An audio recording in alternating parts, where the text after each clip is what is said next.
everybody, this is your girl Jamila J. We're still in beautiful Manhattan, New York, Plus Size Fashion Week. We have a very, very special guest today. This is Dante. He's a male model, actor. He has an awesome testimony, and we're going to get into his story, so you really don't want to miss this. Plus size, small size, tall size, any size. Be your own kind of beautiful. Be your own kind of beautiful. Be your own kind of beautiful. Plus size, small size, tall size, any size. Be your own kind of beautiful. Be your own kind of beautiful. Be your own kind of beautiful. Plus size, small size, tall size, any size. Be your own kind of beautiful. Be your own kind of beautiful. Size, any size. Be your own kind of beautiful. Be your own kind of beautiful. Be your own kind of beautiful. Plus size, small size, tall size, any size. Be your own kind of beautiful. Be your own kind of beautiful. Be your own kind of beautiful. Plus size, small size, tall size, any size. Okay, we're here with Dante. What's your last name? PA. PA. Okay. So you are an aspiring model. Yes, I am. So how long have you been acting and modeling? So how long have you been on this journey of modeling and acting? I would have to say about 5 years. 5 years? Yes, 5 years. I've been working on my craft and trying to become an actor and a model. I've done a few shows, and I've started to get better as far as runway and how I take pictures and the posing and which angles to use and which angles are not my angles. We've been talking a lot about angles. That's awesome. So how did you get involved in modeling and in acting? Well, I would say about 6 years ago I had gastric bypass surgery and You had what? gastric bypass surgery. Why? Well, I was at 280 pounds, and my reflection in the mirror didn't reflect the image in my head. So I wanted to change. Did And you work out before you had the gastric bypass? Were you eating healthy, or was there any health problems, or you just looked in the mirror and said, "Oh, I don't like how I look, so I want to change"? Well, the problem is I always like to work out. However, it was a lot of time restraint. And when I'm working with youth and doing that at that point in time, like 8-9 hours a day, and going to the gym was just tiring. I did it sometimes, but I wasn't consistent, especially living in New York when the weather gets very, very cold. Yeah. You can't run outside anymore. Yeah. I know some people do it, I just couldn't do it. But to me, you're 5'11", 280 pounds. Yes. How does that look on you? I How ca- did that look on you? Okay. Past tense, I'm sorry. Okay. I carried most of my weight on my shoulders. I didn't look slouching. I was just big. I was more like very husky. Okay. And my thing is that I didn't like how I looked. You know, what really triggered it was when I was coaching my basketball team. One of the players asked me how old was I, and at that point I was like 26. Or 25, 26, and I told him my age, and he just looked at me and said, "You eating your life away." Wow. Yeah, and I was like, and because he From thought from a student. Yes, from yes. one of your team, your players. right, and my father at one point Wow. came in to do a college-bound prep class for for a group of my students, and they thought that I was older than him. They thought you were older than your father? Yes, and at that point on, I said, you know what, something's really got to change here, Wow. because this is crazy. That was a wake-up call. Yes, it was. So, before you did the surgery, what was I know you have to go through different tests. Yes, Yeah, yes. what does that It was consist of? It was like a 6-month process. You had to go through for blood tests. You had to go to a psych exam. You had to go through, they had to test you, see, x-ray your stomach, I should say. You had to constantly go and get nutrition advice. I think that's, I'm not sure. I don't, it's been a while. I don't remember everything, but I remember going back and forth to the doctor's office for numerous of things and getting a referral from my actual doctor. Did you have any health issues like high blood pressure or high cholesterol or any of those things? No, I didn't have high blood pressure, and I didn't have diabetes neither. Okay, so it's mainly just a physical, you just wanted to look. Yes, and I wanted to different. actually be healthy because I knew that once I was able to get the surgery and get a fresh new start, because that's what it is really. You lose like 40 pounds inside of a month. Wow. And it gives you a brand new start, and that I knew once I had that start again that my life would be different, and sure enough it is.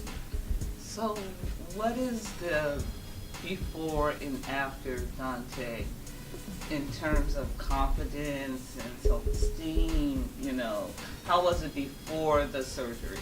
My confidence before the surgery was fine until someone brought my weight up.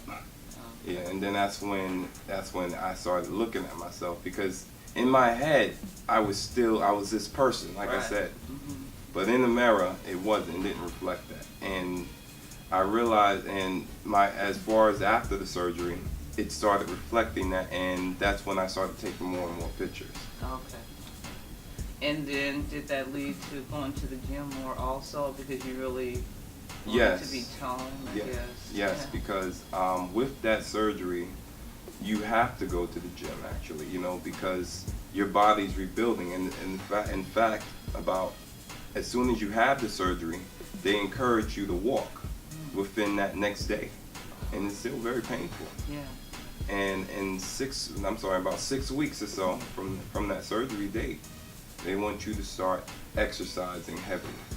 And that's what I did. I mean, that whole summer of 2009, I was on the track running, even though it was painful. Yeah. And when losing so much weight so fast, Yeah. it zaps your strength. So lifting 50 pounds is like lifting 150 pounds for me, or 250 pounds. It was rough. How much weight did you actually lose? I lost 85 pounds. 85. Yes, I lost 85 pounds, and I tried to maintain myself between 200 and 210 pounds. I've never been lower than 200. How long was it a time period that you lost that 85 pounds? I would say from April to late November. So we're talking about the shades of chocolate. What is that? It's not strippers, ladies. No. Don't get excited. So what is that? Well, it was a group of guys I've met over the years in modeling, and I wanted to form a group of minority male models, and we was kind of like a networking group, and we would work together as far as finding each other modeling jobs and acting jobs, and it's people that I've worked with over the years. Originally it was 6 of us, and it was a group of guys that I've kind of developed a bond with over time.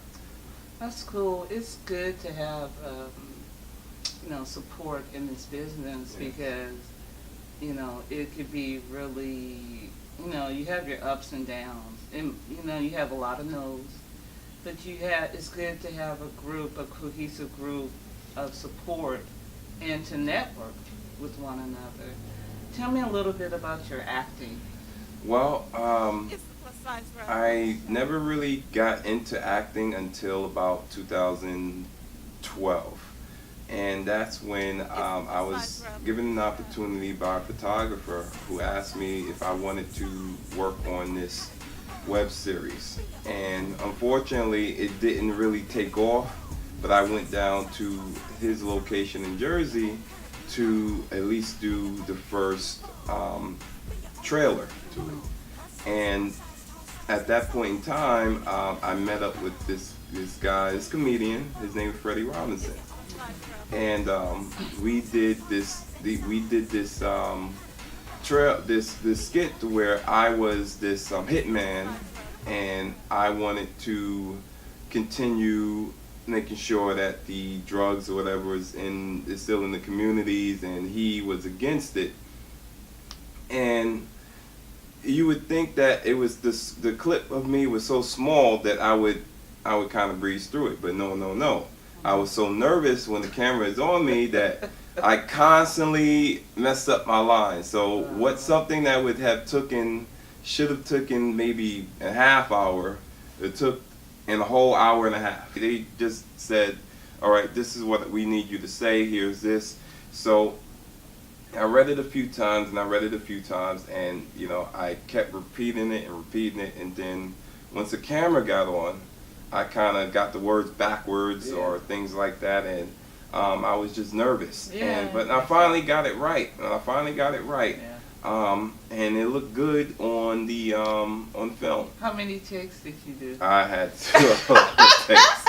I had to do a lot of takes. And have you taken acting classes?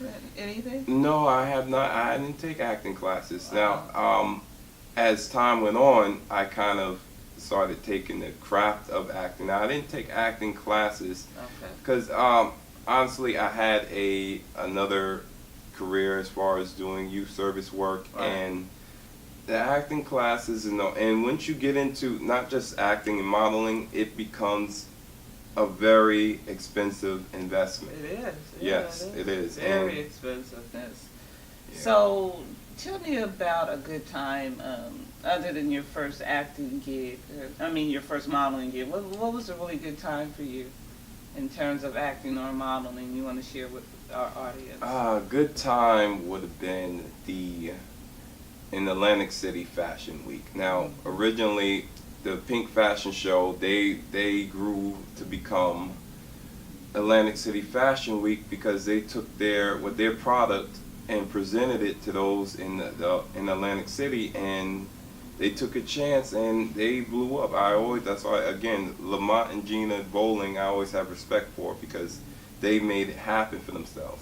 Now, it's fun going down there because I get to see guys that I've worked with in the past, meet new guys, and because I'm there the entire weekend, you know, I get to enjoy myself and meet with guys, and they tell me about different things, and you know, we may poke light fun at each other and joke around, and you know, and some of the designers' clothing, and they some of the like we have respect for all the designers, but some of them they have the stuff. I'm like, it's crazy.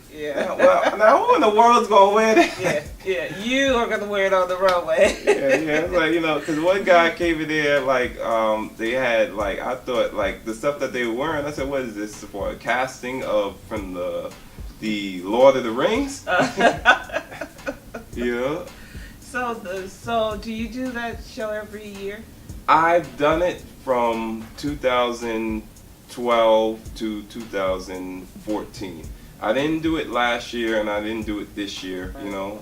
Okay. So what I did was, the show I did last year was called Suits and Swag. Now with that, the funny thing is, we were talking. I heard you guys talking about Full Blossom. Right. You know, and the Mellow, I think Evans and Andreen Williams. I work with those guys. Okay. I work with them, so I know them very well.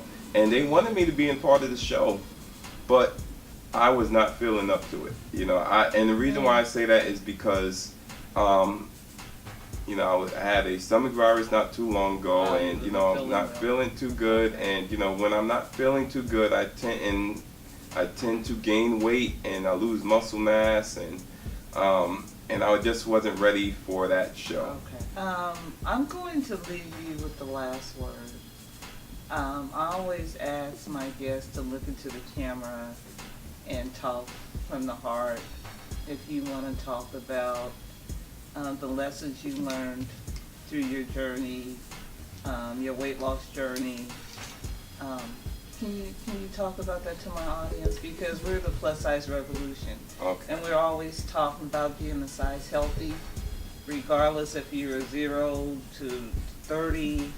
You know, our thing is being healthy. So, talk about your journey and what it's meant to you. Well, the journey from being the weight that I was until now, I must say that it's been an exciting journey. However, it's still a fight, because just because you have the surgery or you lose your weight, it's not a magic pill. You have to still put in the work and effort by eating right and going and working out. Now, when I say eating right, it doesn't necessarily mean eat carrots and veggies all day. I still don't eat that. I don't eat. The truth be told, I don't eat veggies and salads all day. I eat regular food. I just don't eat as much. It's all about balancing, and the confidence is there's. I happen to like plus size women, but there's a thing where you just have to keep a balance in your body. You can't have yourself flying with your weight all over the place. As long as you have a proportion, you have yourself looking a certain way and you feel a certain way. You just make sure that you're confident within yourself and how you carrying yourself. And it's just a journey that you learn as you go, and just have to keep on focusing that, yes, I'm beautiful. Yes, I can do this, I can do that. And I've learned so many different things in trying to continue pursuing modeling. And there's a lot of people out there that are scams, and they will tell you these things. They'll tell you certain things just to get into your pockets. Yes. And unfortunately, also try to get into your pants. Yes. I have stories on that one too. We guys go through it too. Wow. And just be aware of that, because modeling is an acting is such an investment. But you want to invest your money wisely, and those that are getting into it nowadays, there are much more resources out there.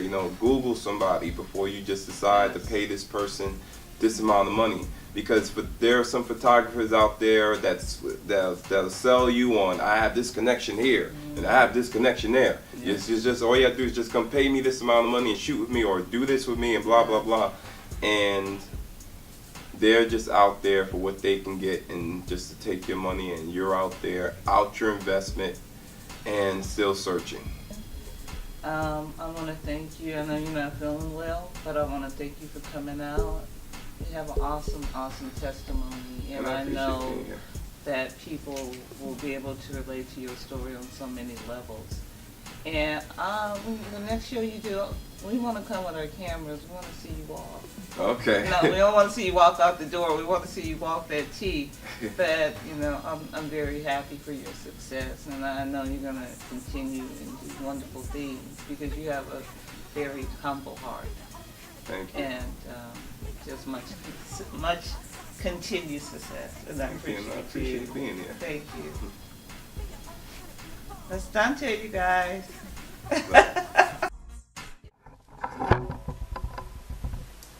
Hey everybody, this is your girl Jamila J. We're back. We are making our spinach smoothie. So as you can see, I'm putting in the spinach and I'm taking off the stem. So I just have the green part of the spinach, not the stem. I put quite a bit of spinach. That is the main ingredient. And so I'll put a few more spinach in there. And I thoroughly washed it, so make sure it's clean, because you don't want to have any of that dirt or pesticides in your smoothie. Okay? So put a handful of spinach.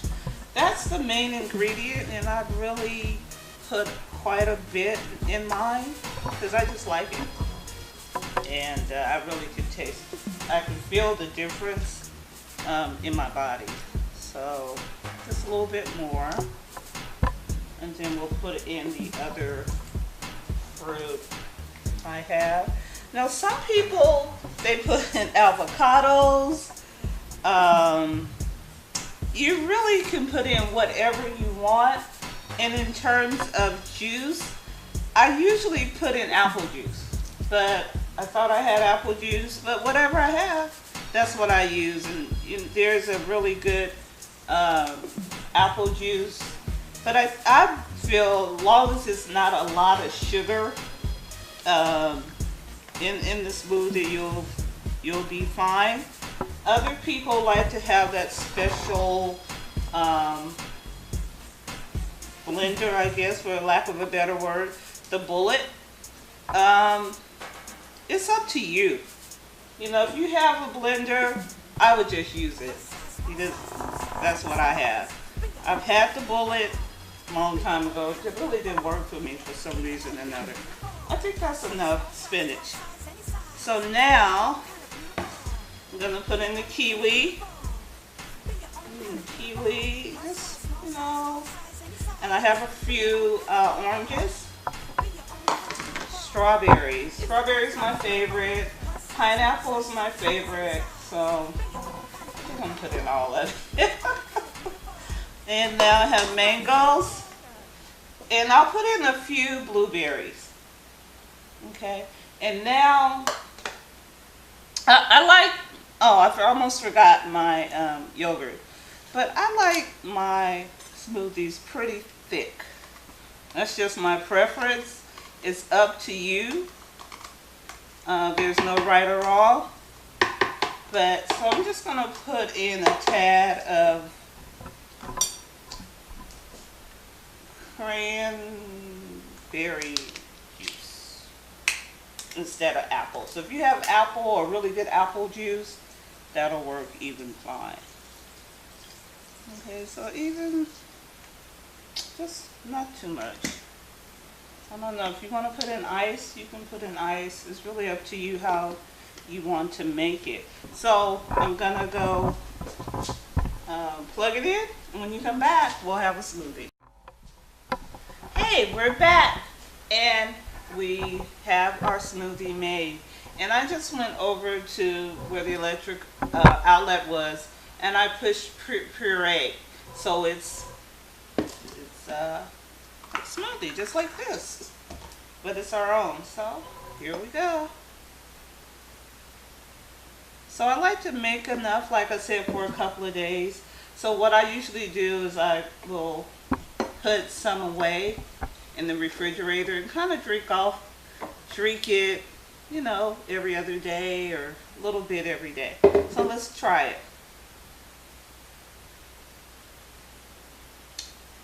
It's really good. It's really good. So I hope you make your smoothie and drink it. Try it. You'll like it. And this is for the better you all day. Jamila J. Plus size, small size, tall size, any size. Be your own kind of beautiful. Be your own kind of beautiful. Be your own kind of beautiful. Plus size, small size, tall size. Hey everybody, this is your girl Jamila J. And I'm here with comedian Tristain Johnson. Hey, welcome to the show. Thank you for coming by. You might have seen Tristain as we go out and do our Plus Size Revolution fashion shows. He's our MC. He kind of holds us down. And I just appreciate him being with us so much. So Tristain, you're a comedian. How'd you get started in this whole comedian type of job? Well, definitely, I've always been a class clown, a family clown. But the thing about it, everybody in my family is funny, and I think everybody in my family is funnier than me. But I was funny really young. And my family, my aunties and uncles and brothers and cousins, they was like, you should be a comedian, you know what I mean? Yeah. And being from the hood, you always want to be tough, but they was like, it's something naturally comedic about you, especially with your timing and how you view the world. Well, you're the class clown in the class, just cutting up, having everybody laughing and acting silly, giving the teachers headaches. Yeah, the thing about it, that's the thing about it is, it's a big difference from being a class clown and just being a straight up jerk. It's definitely useful. Sometimes you calling it a gift now, and like in hindsight, it's definitely a gift. But you know, being in the hood and being the type of dude to make people laugh, some people consider that being soft. You know, you gotta be the goofy guy to me. I don't have to make no friends. We can fight. Right. we can fight, you know, but now I'm extra grown. I ain't thinking about fighting anybody. Exactly. But I always tried to suppress my comedic ability because I didn't want nobody to think that I had to make friends. Exactly. We could definitely do this. So you keep referring to the hood. You grew up in Oakland. Yeah, I grew up in Oakland and I moved to Del Paso Heights. That's a neighborhood in Sacramento, California. I got in trouble when I lived in Oakland in the Bay Area. I went to juvenile home and they sent me to a school out here.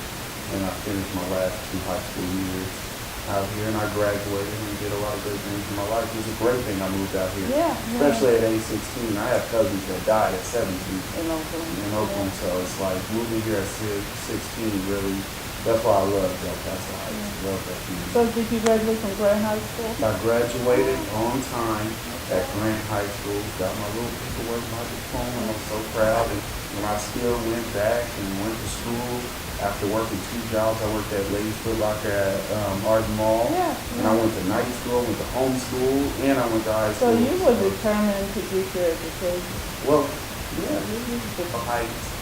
You know, in Oakland, most of my friends were street kids. Yeah. So it was all about extra street stuff. But when I moved out here, I had friends that played football, was deep in their education. Some of my friends grew up to be teachers. Some of my friends grew up to go to the NFL. Some of my friends are poets and gospel singers, but they still from the hood. Exactly. So it's like I had friends that were just like me, but they were doing something constructive, and that's why Del Paso Heights is an amazing place, especially to raise a family. That's Great great place. to hear because I grew up in Richmond. Oh, okay. And I kind of have the same testimony. You know, I see friends that are dead on crack and all, my friends my age, they have grandbabies, Right. great grandbabies. So I kind of hear where you're coming from. I went to for a short time before I got kicked out of school for fighting. I went to Crespi, War Cresty. Juan Crespi, Middle Junior. school. Yeah, with all the Park Chester kids and all the kids from North Oakland. So See, you a homeboy. I knew Yes. something about you. yes, I went to high school. I went to junior high school with the worst of Richmond. Like cats from the other side of the train track. So I definitely have a lot of love for Richmond. Yeah, And especially being at that age when I was in Richmond, I was at that 14. Oh, That in the hood, when you 14, that's when you start deciding That's it. what type of criminal you gonna be. Yeah. Like, so I got so much love for Richmond, California, Park Chester, North Richmond, Okay. all them cats. Yes. That's awesome. That's awesome. Let's switch gears a little bit and let's talk about, I saw a picture.